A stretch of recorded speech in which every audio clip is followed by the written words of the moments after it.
Kita bersyukur punya Allah yang begitu baik di dalam kehidupan kita. Kasih-Nya begitu melimpah, berkat-Nya selalu tersedia bagi kita. Oleh karena itu, mari kita bersyukur dan memuji Tuhan. Bapa, Engkau sungguh baik.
Bapak, Ibu, Saudara, umat yang dikasihi Tuhan, sebelum kita membaca dan merenungkan firman Tuhan, mari kita berdoa memohon pimpinan dari Roh Kudus. Bersyukur untuk berkat dan karunia yang begitu melimpah di dalam kehidupan kami, ya Allah. Sebentar kami akan membaca dan merenungkan firman Tuhan. Kiranya Engkau mencurahkan Roh Kudus-Mu ke dalam hati dan pikiran kami, agar kami dimampukan untuk memahami dan melakukan apa yang Engkau firmankan di dalam kehidupan kami hari lepas hari. Di dalam nama Tuhan Yesus Kristus, kami mengucap syukur dan berdoa. Amin. Bacaan Alkitab kita pada hari ini diambil dari Matius pasal 7 ayat 7 sampai 11. Demikian. Hal pengabulan doa. Mintalah, maka akan diberikan kepadamu. Carilah, maka kamu akan mendapat. Ketoklah, maka pintu akan dibukakan bagimu. Karena setiap orang yang meminta, menerima. Dan setiap orang yang mencari, mendapat. Dan setiap orang yang mengetok, baginya pintu dibukakan. Adakah seorang daripadamu yang memberi batu kepada anaknya jika ia meminta roti? Atau memberi ular jika ia meminta ikan? Jadi jika kamu yang jahat tahu memberi pemberian yang baik kepada anak-anakmu, apalagi Bapamu yang di sorga. Ia akan memberikan yang baik kepada mereka yang meminta kepadanya. Saya ulang sekali lagi ayat 11b. Apalagi Bapamu yang di sorga, Ia akan memberikan yang baik kepada mereka yang meminta kepadanya. Demikian pembacaan Alkitab kita pada hari ini. Bapak Ibu Saudara, kita sebagai orang beriman percaya dan yakin betul bahwa doa adalah nafas hidup orang beriman. Tapi apa itu doa? Doa adalah kepercayaan kita kepada Allah bahwa Ia akan memberikan yang terbaik kepada kita. Oleh karena itu, di dalam setiap doa-doa kita, pasti tentunya kita meminta hal-hal yang baik kepada Tuhan. Pertanyaannya, baik menurut ukuran siapa? Sebagai manusia, tentunya kita berpikir ukuran kita baik menurut ukuran kita adalah yang sukses, yang sehat, yang lancar, yang lurus jauh dari godaan si jahat. Tapi belum tentu itu adalah ukuran yang baik menurut Tuhan. Eka Dharma Putra di dalam sebuah bukunya yang berjudul Jika Aku Lemah Maka Aku Kuat mengatakan bahwa tujuan hidup manusia itu bukan untuk bernikmat-nikmat. Bahkan sebelum dosa hadir pun dunia tidak dirancang sebagai Disney World atau taman bermain, tapi sebagai ajang di mana Allah menitipkan tanggung jawab yang luar biasa besar kepada umat manusia. Tuhan tidak menciptakan dunia yang menjadikan manusia lembek dan rapuh. Tuhan menjadikan manusia untuk menjadi alatnya, bukan kita untuk memperalat Tuhan.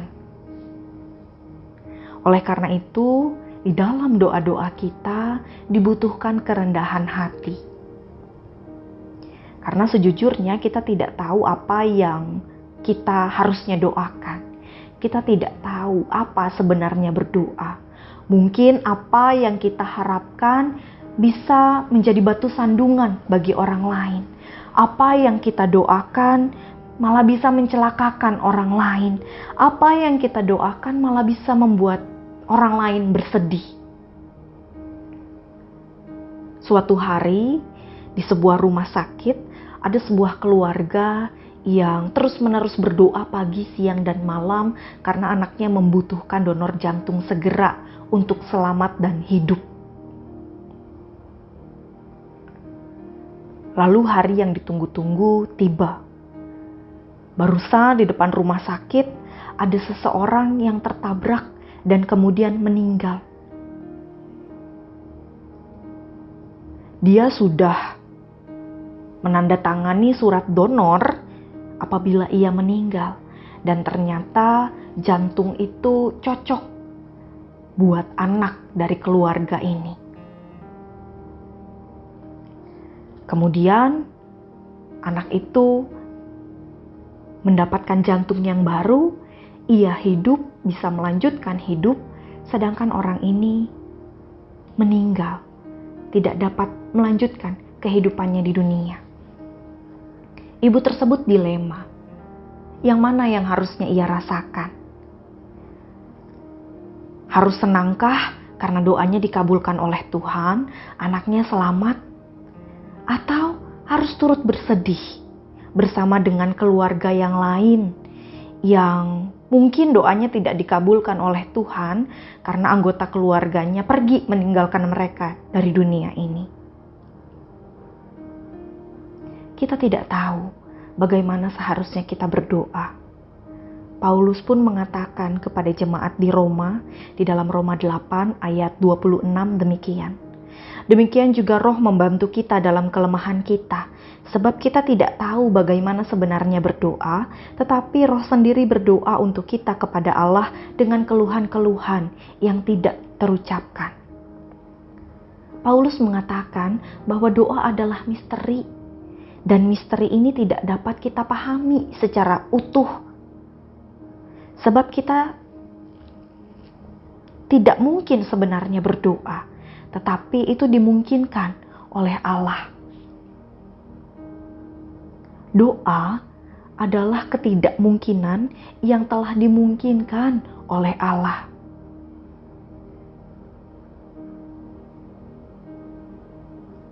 Kita tahu hanya sebatas pemikiran-pemikiran kita saja.